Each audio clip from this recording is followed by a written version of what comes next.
Audio Jungle। थोड़ा सा हमारे साथ एक मैम भी जुड़ी हुई है, थोड़ी सी बात करते हैं, इनसे जानकारी लेते हैं। जिस तरह से एक दिन का प्रशिक्षण यहाँ पे दिया गया, तो इसका उद्देश्य क्या था, यहाँ पे इतने सारे बच्चे लोग जुड़े और काफ़ी खुश है। बच्चे लोग से भी मैंने बात किया। यहाँ पे जिस तरह से आपने प्रशिक्षण दिया, आपका मकसद क्या है यहाँ के इटकी वाले लोग का? इटकी के यूथ बहुत वाइब्रेंट है, लेकिन उनको अपना जो एनर्जी है उसको समाज को कैसे वापस देना है, उनके कम्युनिटी को कैसे डेवलप करना है, इस पे फोकस वो कभी नहीं कर पाते, क्योंकि इन मुद्दों पे बात हम लोग नहीं करते गांव में। तो कैसे हमारे बच्चे, इटकी के बच्चे जो 18 साल से ऊपर के हैं, वो ग्राम सभा को सशक्त करने में अपनी भूमिका को देखते हैं और कैसे वो अपने रोल को पहचानते हैं, समझते हैं और कैसे अपनी भागीदारी को सुनिश्चित करते हैं गाँव के डेवलपमेंट के लिए।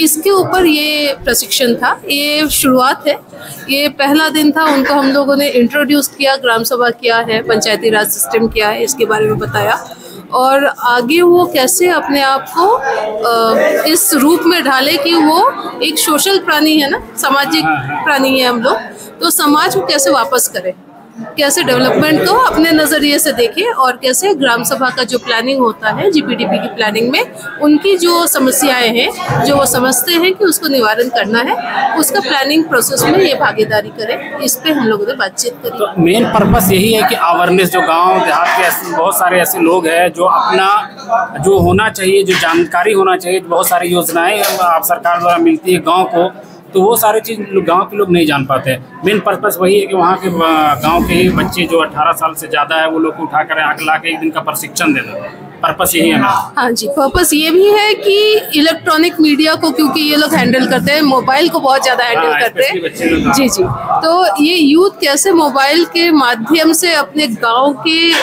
विकास को अपने गाँव वालों तक पहुँचाए। मतलब जो भी प्लानिंग है, मान लीजिए किसी का राशन कार्ड में नाम नहीं है, उसको जोड़ना है, तो प्रोसेस क्या है, उस प्रोसेस को गांव के लोगों तक जानना, पहचानना, उनको ये लोग खुद अपने गांव के लोगों को उसके बारे में शिक्षित करें, इसके ऊपर भी हम लोग फोकस कर रहे हैं। मतलब मेन जितना भी ऑनलाइन से रिलेटेड जितना सारा कुछ है वहाँ पर एक दिन का प्रशिक्षण जो है, जैसा मैंने बच्ची से बात किया, एक दिन का प्रशिक्षण हुआ कि आपने सीख पाया पूरा, तो बोला कि सर जितना हो सके बहुत सारी चीज़ यहाँ पर सीखने को हमको मिला, बहुत सारा चीज़ यहाँ पे सीख के लोग जा भी रहे हैं, लेकिन एक दिन से नहीं हो पा रहा है मैम, कहना है बच्चों। बिल्कुल सही बात है। तो हमारा पूरा टीम इटकी में काम करता है और हम लोगों के जो फील्ड फैसिलिटेटर्स हैं वो लोग हमेशा गांव जाते हैं और उनका रोज का प्लानिंग है, तो उनके पंचायत की जिम्मेदारी दी गई है वहाँ की यूथ को मोटिवेट करना, ट्रेनिंग करना।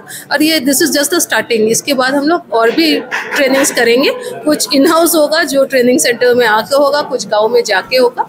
तो ये तो शुरुआत है, आगे तो पूरा कारवा बाकी है। अच्छा, आशा फाउंडेशन का बहुत सारा स्कीम चलता है मैम, जैसे जानकारी मिला है, कुछ चीज़ यहाँ क्या क्या चीज़ इटकी वालों के लिए यहाँ पे आपने ओपनिंग करके रखा है? हमारे यहाँ हम लोगों ने कोशिश करी है क्रश खोलने की, ये शिशु घर जिसको हम बोलते हैं। तो अभी हमने 10 शिशु घर इटकी में शुरुआत की है और अगला 10 इस महीने के अंत तक शुरुआत हो जाएगा।